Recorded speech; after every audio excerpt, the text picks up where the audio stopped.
আজ আমি চৌদ্দগ্রামের একটি রেস্তোরাঁতে এসেছি এবং বলতে পারি এটা একদম অপ্রত্যাশিত সুন্দর।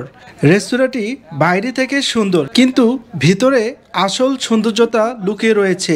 যত দূর চোখ যায় ততই এক নতুন অভিজ্ঞতা।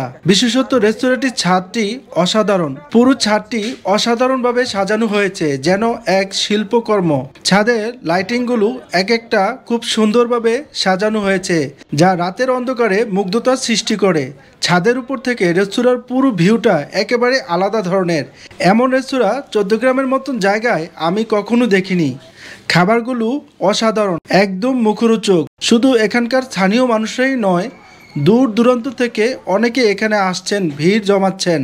তাদের মুখের হাসি, খাবারের প্রতি তৃপ্তি, এটা এক অন্যরকম অনুভূতি। এছাড়া রেস্তোরাঁর ডেকোরেশনও দারুণ, যেন কোনো এক ম্যাজিকের মতো সবকিছু মিলেমিশে তৈরি হয়েছে। এখানে আসা মানে শুধু ভালো খাবার খাওয়া নয়, একটা অসাধারণ পরিবেশ বসে সময় কাটানো।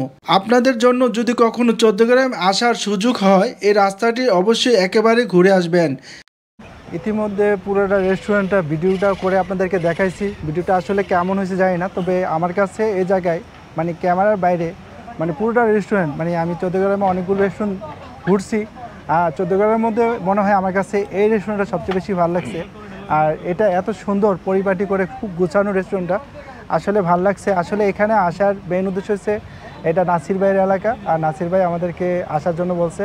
ওনার কাছে এই জায়গাটা খুব বেশি ভালো লাগছে, কারণ আমাদেরকে আসতে বলছে কুমিল্লা থেকে। আমরা চলে আসছি আজকে চিলেকোঠা এই রেস্টুরেন্টটা, আসলে এসে আমাদের কাছে খুব বেশি ভালো লাগছে। তো এই রেস্টুরেন্টের বিষয়ে নাসির ভাইয়ের কাছ থেকে কিছু জানতে চাইবো। আসলে ভাই, রেস্টুরেন্টটা আসলে আমাদের কাছে ভালো লাগছে, এই রেস্টুরেন্টের বিষয়ে দুই একটা কথা বলুন। বিশেষ করে আমরা কি করি, আমরা শহরের দিকে দ্রাবিত হই বা শহরের দিকে যাই সুন্দর সুন্দর জায়গাগুলো দেখার জন্য, কিন্তু আমাদের গ্রাম অঞ্চলে যে এত সুন্দর রেস্টুরেন্ট আছে এটা কিন্তু আমরা অনেকে কিন্তু জানি না। সো আমরা লোকেশন না জানার কারণে কিন্তু আমরা আসতে পারি না সুন্দর সুন্দর জায়গাগুলো দেখতে এবং কি সেখানকার স্পেশাল খাবারগুলো খেতে। সো ভাই হচ্ছে লোকেশনটা সুন্দরভাবে আপনাদের সঙ্গে শেয়ার করবে। সেই লোকেশন অনুযায়ী আপনারা চাইলে কিন্তু শহর থেকে গ্রামে এসেও কিন্তু শহরের স্বাদটা কিন্তু সরাসরি নিতে পারেন। আমাদের সঙ্গে কিন্তু শাহান ভাই, আপনি আসছেন, কেমন লাগতেছে চিলেকোঠা রেস্টুরেন্টটা আপনার কাছে, যদি একটু সংক্ষেপে বলতেন। হ্যালো এভরিওয়ান, আসসালামু আলাইকুম। আই হোপ সকলে অনেক অনেক ভালো আছেন। আসলে কুমিল্লা যে একটি ব্র্যান্ডের শহর, তা কিন্তু প্রতিনিয়ত আমরা কিন্তু রিপ্রেজেন্ট করে আসছি। চিলেকোঠা এসেছি নাসির ভাইয়ের মাধ্যমে, খুবই ভালো লেগেছে এবং পরিবেশটা খুবই মনোমুগ্ধকর লেগেছে। তো আসলে চৌদ্দগ্রাম উপজেলার মধ্যে যারা আছেন তারা অবশ্যই আসবেন, এবং কুমিল্লা থেকে যারা আমার ফ্যান ফলোয়ার্স এবং যারা আমাদের ভিডিওটি দেখবেন, অবশ্যই যদি সময় করতে পারেন আসলে প্রাকৃতিক পরিবেশে সুন্দর পরিবেশে এসে খাওয়ার আমন্ত্রণ রইল।